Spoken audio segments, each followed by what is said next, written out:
Hey guys! Thank you for joining me today.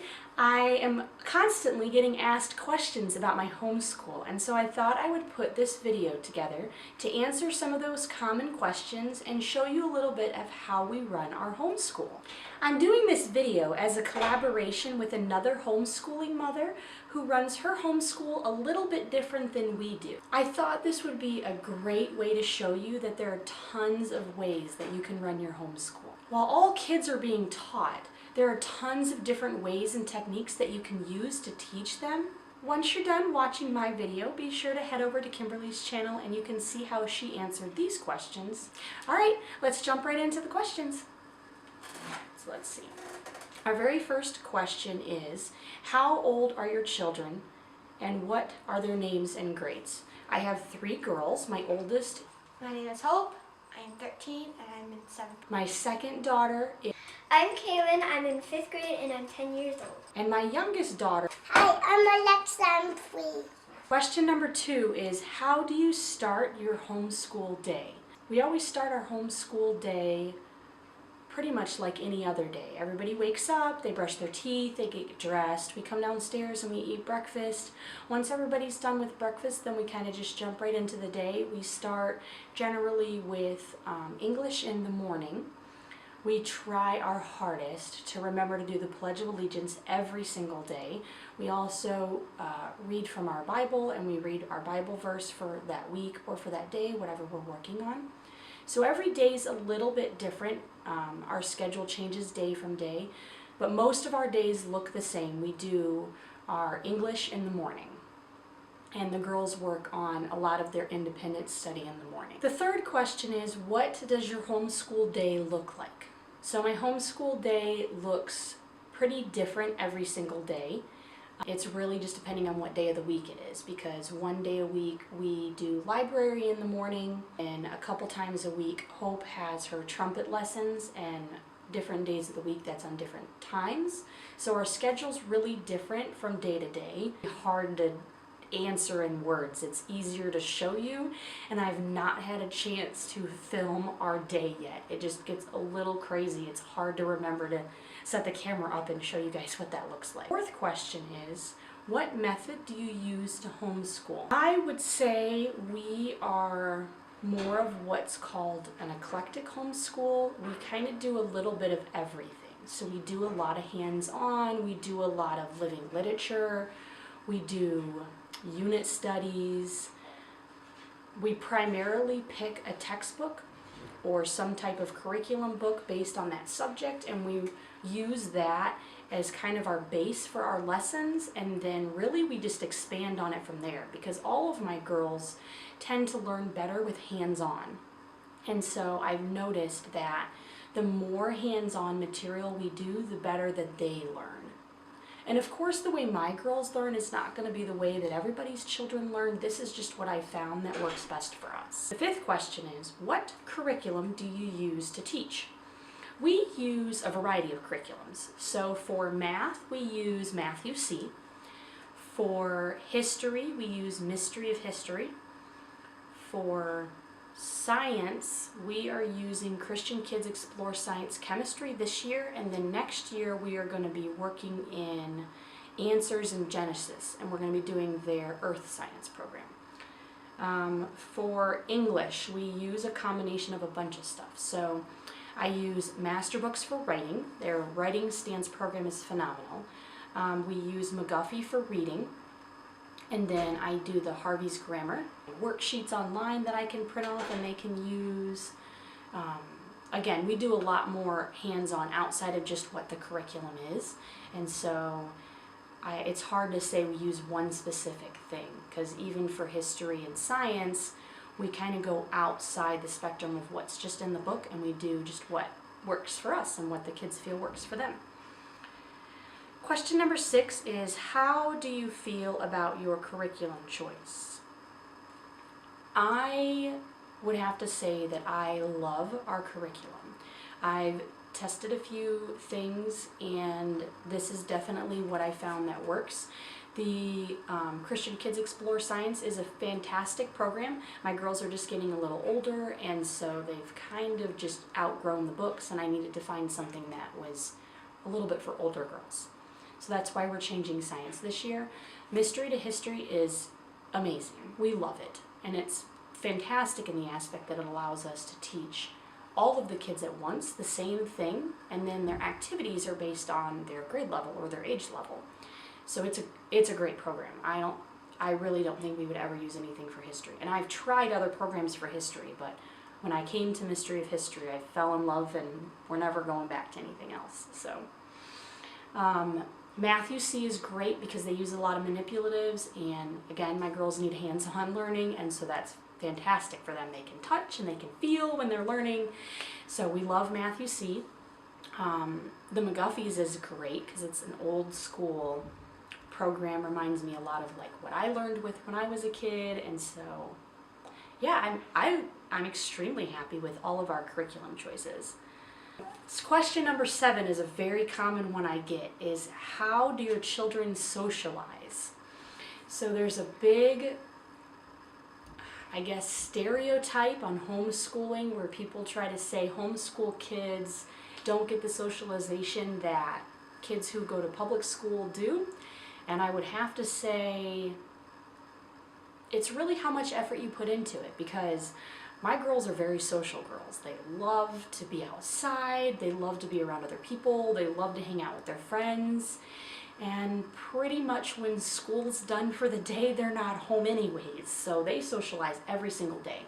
But my oldest, Hope, she does a band class, so she takes a band class. She's been playing the trumpet for 3 years, so she does a trumpet lesson outside of obviously our homeschool. I do not play the trumpet. I could not teach her the trumpet, so that's something I leave to somebody else to do. So we have that. We are in a homeschool group, and they meet generally about once a month, and we do a field trip or we do some type of activity with the kids. We do tons of field trips, so they definitely get tons of socialization because, like I said, at the end of the day when school is done and everybody's done for the day, they're outside playing with their friends or they're in the house playing with their friends, but they definitely socialize a ton. Sometimes too much, we would say, but I don't think that's possible. So, question number 8 is, what are your children's favorite and least favorite subjects? So for this question, I'm actually going to let them answer that because I think it's going to be better to hear from them what they have to say. Hope, what is your favorite and least favorite subject in school? My favorite subject is chemistry. My least favorite subject, history. Really? I thought you were going to say math. No, math. See? Math. I thought you were going to say math. Is your least favorite. Yep. Kaylin, what is your favorite and least favorite subject in school? Favorite is U.S. history. I like U.S. history. Okay. Not just history in general, only U.S. history? Yeah. Okay. Least favorite, I would say, is defining my vocab words. Okay. Which subject is your least favorite? Okay, so I guess English. Okay, why is English your least favorite subject? Because you have to define Yeah. your vocab words? Okay. Is there something that could be done to make English better? Not doing Not better. define, okay, without not defining your vocab words. No. No? Okay. Thank you. What's your favorite thing to do in school? Play toys. What's your favorite thing to learn? Letters. Letters? Yeah. What don't you like to learn? Letters. I don't think you get the question. What do you hate? Spiders. Question number 9 is, what is your favorite or least favorite subject to teach? This is a tough one because I really enjoy teaching all of the subjects. I wouldn't say I have a least favorite subject to teach. I would say English is probably the hardest subject to teach for me because that was the area that I struggled in when I was a kid.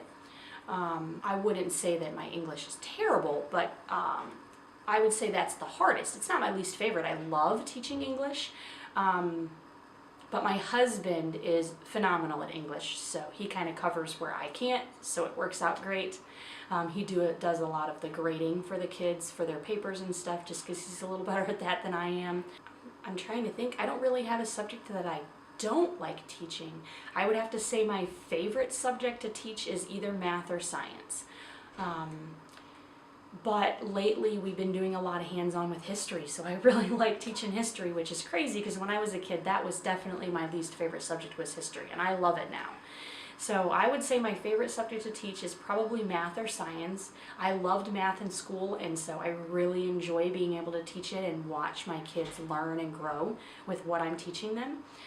So I would have to say math is probably my favorite subject to teach. Question number 10.